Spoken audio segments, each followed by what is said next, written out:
എല്ലാ പ്രിയപ്പെട്ടവർക്കും ക്രിസ്തുവേശുവിൻ്റെ നിസ്തുല നാമത്തിൽ സ്നേഹവന്ദനം. ഇന്നത്തെ നമ്മുടെ പ്രഭാത ധ്യാനത്തിന് വിശുദ്ധ പൗലോസ് കൊരിന്ത്യർക്കെഴുതി 1 ലേഖനം 10 അധ്യായം 1-2 വാക്യങ്ങൾ.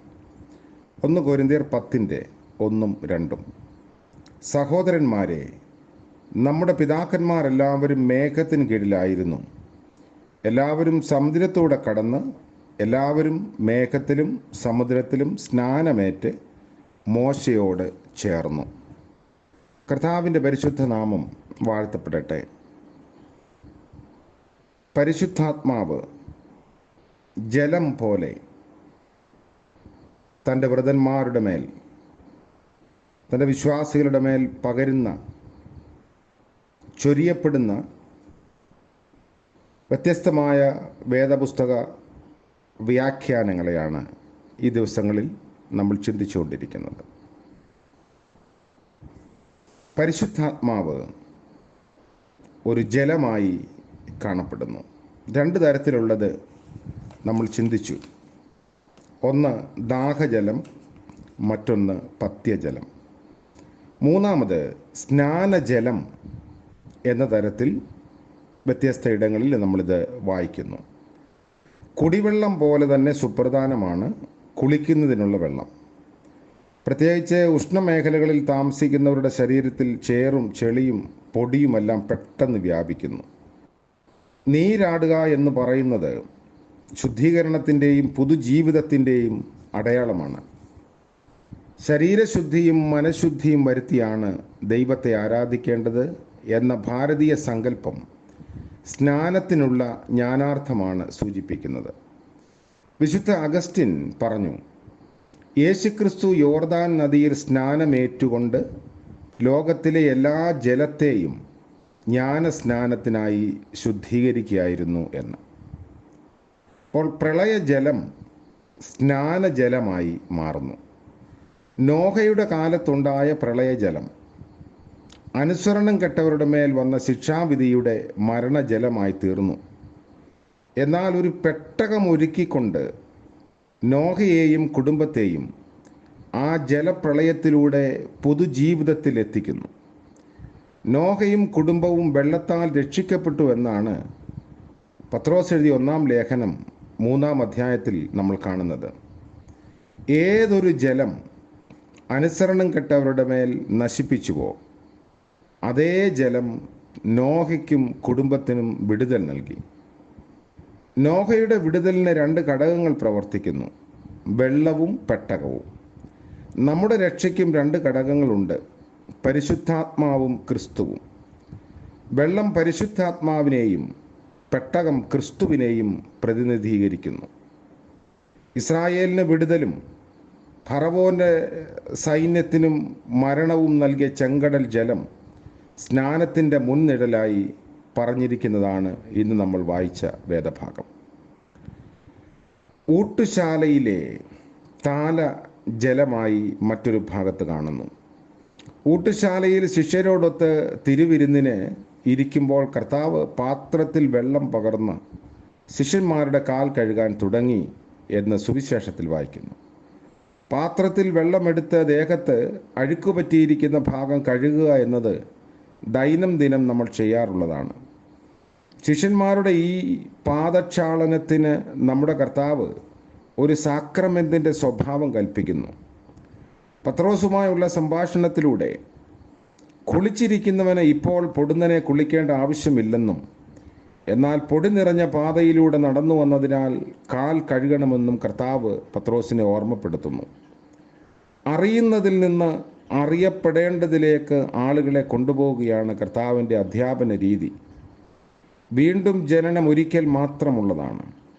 എന്നാൽ പാപം ഏറ്റുപറഞ്ഞ് ശുദ്ധീകരണം പ്രാപിക്കേണ്ടത് ഒരു പ്രതിദിന അനുഭവം എന്നതാണ് സൂചന.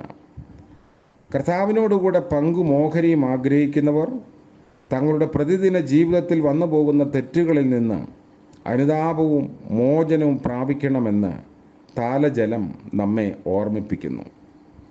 4, ഈ ജലത്തിൻ്റെ പ്രത്യേകത തീർത്ഥ ജലമാണ്. പരിശുദ്ധ ജലം എന്ന അർത്ഥത്തിലാണ് തീർത്ഥജലം എന്ന വാക്ക് ഉപയോഗിച്ചിരിക്കുന്നത്. സവിശേഷമായ ചില സാഹചര്യങ്ങളിൽ വെള്ളം പരിശുദ്ധവും കൗദാശികവുമായി തീരുന്ന പല സന്ദർഭങ്ങൾ വേദപുസ്തകത്തിലുണ്ട്. നമ്മൾ കാണുന്നു, വെള്ളം രക്തമായി. ശമൂവേൽ പ്രവാചകന്റെ 2-ാം പുസ്തകം 23-ാം അധ്യായവും 1 ദിനവൃത്താന്തം 11-ാം അധ്യായത്തിലും അതിൻ്റെ ഉപോത്ബലകമായ ഭാഗമുണ്ട്. ദാവീദ് അദുല്ലാം ഗുഹയിൽ പാർക്കുന്ന സമയം ദാവീദിൻ്റെ വീരന്മാരുടെ തലയാളന്മാരായ 3 പേർ ദാവീദിൻ്റെ അടുക്കൽ വന്നു. ദാവീദിന് അടങ്ങാത്ത ഒരു ദാഹം. ബേത്ലഹേം പട്ടണവാതിൽക്കലെ കിണറ്റിൽ നിന്ന് വെള്ളം കുടിക്കണം. ബേത്ലഹേമിൽ അന്ന് കാവൽ നിൽക്കുന്ന ഫെലിസ്ത്യ പട്ടാളത്തോട് യുദ്ധം ചെയ്ത് മറുവശത്ത് കിടന്ന് വെള്ളം കോരി വീണ്ടും വെള്ളവുമായി വന്ന് ശത്രുക്കളുടെ അണി ഭേദിച്ച് ദാവീദിന് കുടിക്കാൻ ബേത്ലഹേം കിണറ്റിലെ വെള്ളം കൊണ്ടുവന്നു. യുദ്ധചരിത്രത്തിലേക്കും സാഹസികമായ നേട്ടമാണിത്. ദാവീദാകട്ടെ ആ വെള്ളം കുടിക്കാൻ മനസ്സില്ലാതെ യഹോവയ്ക്ക് നിവേദിച്ചൊഴിച്ചു. യഹോവേ, തങ്ങളുടെ പ്രാണനെ ഉപേക്ഷിച്ചു പോയ പുരുഷന്മാരുടെ രക്തം ഞാൻ കുടിക്കുകയോ? ഇത് ചെയ്യുവാൻ എനിക്ക് സംഗതി വരരുതേ എന്ന് പറഞ്ഞു. ഈ 3 വീരന്മാർ കൊണ്ടുവന്ന വെള്ളത്തെ രക്തത്തോട് ഉപമിക്കുമ്പോൾ പിൽക്കാലത്ത് അത്താഴ വിരുന്നിൽ യേശുക്രിസ്തു പാനപാത്രം നൽകിക്കൊണ്ട് ഇത് എൻ്റെ രക്തമാകുന്നു എന്ന് പറഞ്ഞ പ്രസ്താവനയുടെ മുൻനിഴലായിത്തീരുന്നു. രക്തം ഭക്ഷിക്കുകയോ കുടിക്കുകയോ ചെയ്യുന്നത് യഹൂദന് വിലക്കപ്പെട്ടിരുന്നു. ക്ലേശവും ത്യാഗവും ജീവൻ തന്നെയും ബലിയായി കൊടുത്ത് നേടിയ പാനീയമായതിനാൽ അത് നൽകുന്ന ആളിൻ്റെ ജീവരക്തത്തിന് സമാനമാകുകയാണ്. ദാവീദിൻ്റെ ഈ പ്രായോഗികം ആയ ചിന്ത ആയിരിക്കണം ഇത് എൻ്റെ രക്തമെന്ന് പറയാൻ യേശുക്രിസ്തു മാതൃകയാക്കിയെടുത്തത് എന്ന് അഭിപ്രായപ്പെടുന്ന വേദപണ്ഡിതരുണ്ട്. വെള്ളം വീഞ്ഞായി എന്ന് നമ്മൾ കാണുന്നു. യോഹന്നാൻ 2-ാം അധ്യായം 9-ാം വാക്യത്തിൽ വെള്ളത്തിൻ്റെ കൗദാശികത വ്യക്തമാക്കുന്ന ഒരു സന്ദർഭമാണ് കാനാവിലെ കല്യാണ ഭവനം. സൃഷ്ടാവിനെ കണ്ടു, നിറം പകർന്ന് അത് കുടിക്കുന്ന വീഞ്ഞായി മാറുന്നു. മറ്റൊരു ഭാഗത്ത് രക്തവും വെള്ളവും പുറപ്പെട്ടു. യോഹന്നാൻ 19-ാം അധ്യായത്തിൽ പടയാളികളെ ഒരുത്തൻ കുന്തം കൊണ്ട് യേശുവിൻ്റെ വിലാപ്പുറത്ത് കുത്തി. ഉടനെ രക്തവും വെള്ളവും പുറപ്പെട്ടു എന്ന് സുവിശേഷകർ സാക്ഷിക്കുന്നു. ആധ്യാത്മിക ചിന്തകന്മാർ പറയും, യേശു ക്രിസ്തുവിൻ്റെ പിളർക്കപ്പെട്ട മാർവിൽ നിന്നാണ് സഭയ്ക്ക് അതിൻ്റെ 2 കൂദാശകൾ ലഭിച്ചതെന്ന്. രക്തം തിരുവത്താഴത്തെയും വെള്ളം തിരുസ്നാനത്തെയും സൂചിപ്പിക്കുന്നു. മരുഭൂമിയിൽ മോശ പാറയെ അടിക്കുകയും വെള്ളം പുറപ്പെടുകയും ചെയ്തതുപോലെ കർത്താവിൻ്റെ തിരുമാർവിൽ നിന്ന് മനുഷ്യവർഗത്തിൻ്റെ പാപപരിഹാര നദി പ്രവഹിക്കുന്നു. വെള്ളത്തെക്കുറിച്ചുള്ള മറ്റൊരു ചിന്ത ജീവജലം എന്നതാണ്. ജീവൻ നൽകുന്ന ജലം. ജീവൻ്റെ ആരംഭം വെള്ളത്തിൽ നിന്നാണ് എന്ന നിഗമനം അത് ശാസ്ത്രീയമായി തെളിയിക്കപ്പെട്ടതും കൂടെയാണ്. വേദപുസ്തകമനുസരിച്ച് ജീവനുള്ള ജന്തുക്കളുടെ സൃഷ്ടിയും ആദ്യമായി വെള്ളത്തിൽ തന്നെയാണ് നടക്കുന്നത്. വെള്ളത്തിൽ ജലജന്തുക്കൾ കൂട്ടമായി ജനിക്കട്ടെ എന്ന് ദൈവം കൽപ്പിച്ചു. ഉൽപ്പത്തി പുസ്തകം 1-ാം അധ്യായം 20-ാം വാക്യം. മീനായും പിന്നെ കരയേറി പാമ്പായും മാനത്തു പറ്റി പറവയായും മാനായും മെല്ലെ മരഞ്ചാടിയായും ഞാൻ നാനാ ജനനം കടന്നു നീന്തി എന്ന കവിതാ ശകലം ഇവിടെ പ്രസക്തമാകുന്നു. ജീവന്റെ ലക്ഷണമാണ് ചൈതന്യം. ജീവജലം എന്നതിന് ഒഴുകുന്ന വെള്ളം എന്നർത്ഥമുണ്ട്. സുഖാർ കിണറ്റിൻ്റെ കരയിൽ വെച്ച് ശമരിയ സ്ത്രീയോട് ജീവനുള്ള വെള്ളത്തെക്കുറിച്ച് സംസാരിക്കുമ്പോൾ കിണറ്റിലെ നിശ്ചലമായ വെള്ളത്തിന് പകരം ഒഴുകുന്ന വെള്ളം ഞാൻ നിനക്ക് തരും എന്ന പ്രഥമാർത്ഥം കർത്താവിൻ്റെ വാക്കിനുണ്ട്. ക്രിസ്തു നൽകുന്ന ആത്മീയ ജലം കെട്ടി നിൽക്കുന്നതല്ല, പിന്നെയോ ചൈതന്യമുള്ളതും ത്രസിക്കുന്നതും ഇരച്ച് പൊങ്ങുന്നതും ആയിരിക്കും. ജീവന്റെ ലക്ഷണം വളർച്ചയും തക്കകാലത്ത് ഫലം നൽകുകയും എന്നതാണ്. ബിൽദാദ് ഇയ്യോബിനോട് ചോദിക്കുന്നു, വെള്ളമില്ലാതെ പൊട്ടപ്പുല്ല് വളരുമോ? ഇയ്യോബിൻ്റെ പുസ്തകം 8-ാം അധ്യായത്തിൽ. പൊട്ടപ്പുല്ലല്ല ഒന്നും വെള്ളമില്ലാതെ വളരുന്നില്ല. വൃക്ഷത്തിൻ്റെ വളർച്ചയ്ക്ക് വെള്ളം ആവശ്യമായതുപോലെ ആത്മീയ വളർച്ചയ്ക്ക് പരിശുദ്ധാത്മാവാണ് നമ്മെ സഹായിക്കുന്നത്. ആറ്റരികത്ത് നട്ടിരിക്കുന്നതും തക്കകാലത്ത് ഫലം കായ്ക്കുന്നതും ഇലപാടാത്തതുമായ വൃക്ഷം പോലെ അത് ആത്മീയ വളർച്ചയെ 3 വിധത്തിലുള്ള വളർച്ചയ്ക്ക് ഒരു വിശ്വാസിയെ സഹായിക്കുന്നു. ഒന്ന്, ക്രിസ്തുവിൽ ഉയരത്തിലേക്കുള്ള വളർച്ച. മറ്റൊന്ന്, ആഴത്തിലേക്ക് സ്നേഹത്തിലുള്ള വളർച്ച. മറ്റൊന്ന്, പാർശ്വങ്ങളിലെ മറ്റുള്ള ക്രിസ്തീയ സുഹൃതങ്ങളിലേക്കുള്ള വളർച്ച. അതുകൊണ്ട് പരിശുദ്ധാത്മാവ് ജലമായി നമ്മുടെ ജീവിതത്തെ കൂടുതൽ ത്രസിപ്പിക്കുന്നു, ഫലമുള്ളതാക്കുന്നു. കെട്ടുപോയതിനെ കിളിർപ്പിക്കാൻ വെള്ളത്തിന് കഴിയും. ഉറച്ചുപോയതിനെ ഉയർത്തിക്കൊണ്ടുവരാൻ വെള്ളത്തിന് സാധിക്കും. നിത്യജീവൻ്റെ ഉറവയായി നമുക്ക് നിത്യജീവനിലേക്കുള്ള പ്രവേശനത്തിന് ഈ പരിശുദ്ധാത്മാവെന്ന ജലം നമ്മെ സഹായിക്കുന്നു. പുതിയ ദിനത്തിൻ്റെ പ്രഭാതത്തിൽ നമ്മെ തന്നെ ദൈവകരങ്ങളിൽ സമർപ്പിച്ച് നമുക്ക് ഒരു ശുദ്ധീകരണം പ്രാപിക്കാം.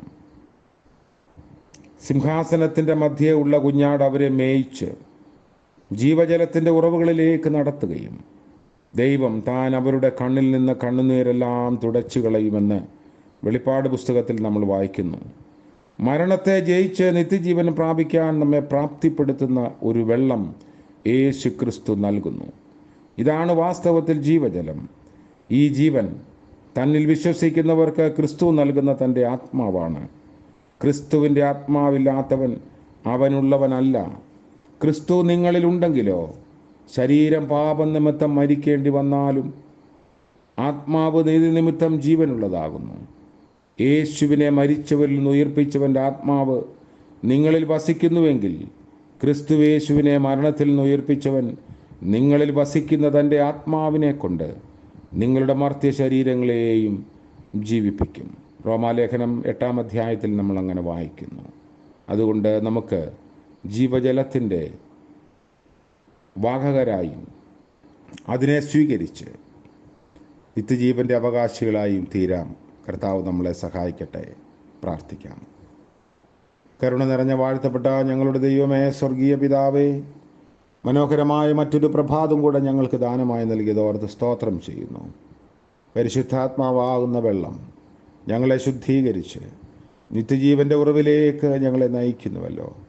ആ ഒരു വലിയ ബോധ്യവും ഉറപ്പും ഞങ്ങളുടെ ആത്മീയ ജീവിതത്തെ കൂടുതൽ ഫലകരമാക്കുവാൻ സഹായിക്കണമേ. ഇന്നത്തെ പകൽക്കാല ജീവിതത്തിൽ ശുദ്ധീകരണത്തോടെ ജീവിപ്പാൻ ഞങ്ങളെ സഹായിക്കണമേ. പ്രത്യാശയുള്ളവരായി നിലനിൽപ്പാൻ ഞങ്ങളെ ഇടയാക്കണമേ. പ്രഭാതം മുതൽ പ്രദോഷം വരെയും കർത്താവേ, ഞങ്ങളുടെ ജീവിതത്തിൻ്റെ വ്യത്യസ്തമായ ഇടങ്ങളിൽ ഞങ്ങളുടെ വാക്കും പ്രവൃത്തിയും ഞങ്ങളുടെ ചിന്തകളും ശുദ്ധമായിരിക്കാൻ തക്കവണ്ണം പരിശുദ്ധാത്മാവിൻ്റെ വെള്ളം ഞങ്ങളുടെ മേൽ തളിക്കണമേ. ഇന്ന് ജന്മദിനം ആഘോഷിക്കുന്ന പ്രിയപ്പെട്ടവർക്ക് വേണ്ടി പ്രാർത്ഥിക്കുന്നു. വിവാഹ വാർഷികം ആഘോഷിക്കുന്നവർക്ക് വേണ്ടി പ്രാർത്ഥിക്കുന്നു. വിശേഷമായി വിവാഹത്തിന് വേണ്ടി ആഗ്രഹിക്കുകയും പ്രാർത്ഥിക്കുകയും ചെയ്യുന്ന 29 വയസ്സുള്ള ഒരു മകൾക്ക് വേണ്ടി പ്രാർത്ഥിക്കുന്നു. കർത്താവെ, അവരുടെ മാതാപിതാക്കളുടെ ആഗ്രഹത്തെയും അവരുടെ പരിശ്രമങ്ങളെയും മാനിക്കണമേ. തക്ക സമയത്ത് അവിടുന്ന് പ്രവർത്തിക്കുന്നവനാകൊണ്ട് നന്ദിയോടെ സ്തോത്രം. യേശു മശിഹ മൂലം ഞങ്ങളുടെ പ്രാർത്ഥന കൃപയോടെ കേൾക്കുമാറാകണമേ. ആമേൻ. ത്രിയേക ദൈവത്തിൻ്റെ കരുണയും കാവലും നമ്മോടും നമ്മുടെ ആവശ്യങ്ങളോടും കൂടെ ഇപ്പോഴും എന്നേക്കും ഉണ്ടായിരിക്കുമാറാകട്ടെ. ആമേൻ.